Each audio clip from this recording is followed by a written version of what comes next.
دما عزیزانو یو عرض درته کوم مدارسو طرف ته ډیره توجه ورکړئ مدارس ډیر لوی اهمیت لري یو سکالر لیکي چې ما خپله یوه اغلي کله مقاله لیکله چې په هندوستان کې هم کفارو دور و او کفارو دور تیر شوی دی په روس کې هم د کفارو دور و تقریبا یو انداز کې کافرانو وخت پکې تیر کړی دی خو چې کله هندوستان نه انګریز لاړو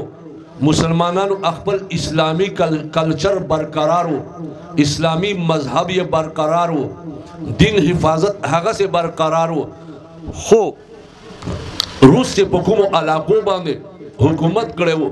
دوی نه اسلامی کلچر اسلامی اخلاق او اسلامی اطوار ارسه جوړل دا ولې نو ما اول ابتدا کې دا خیال کړی و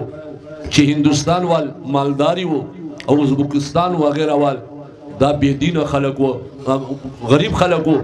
دی له وجنا اثر یې په وکړ دنیا کې مشغول شول خو چې کله ما رزلټ د اورسېدلم داسې نه وه دې نه الټه وه هندوستان وال غریبانان وو او ازبکستان او قازقستان وغیرہ وال مالداری وو وی بیا ولې هغه خطا شول او دا خطا نشول وی اصل کیسه دا وه هلته مدارس وو هغه مدارس روس ور ختم کړل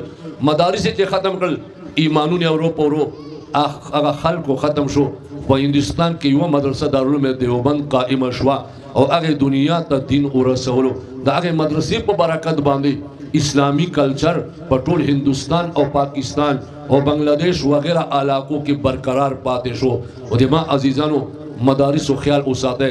مدارس سره تعاون کوي مدرسو قائمولو کې تاسو بالکل داسې کردار ادا کړئ لکه د خپلو کورونو آبادولو کې کردار ادا کوئ پیغمبر علیه السلام ارشاد مفهوم دی سړی چې مړ شي نو ټول اعمال یې ختم شي یعنی نور بند شي ټول اعمال ما سوا د دریو نه په هغه کې یو علم هم دی چې علم یې پرېښودو او خلکو ته یې ورسولو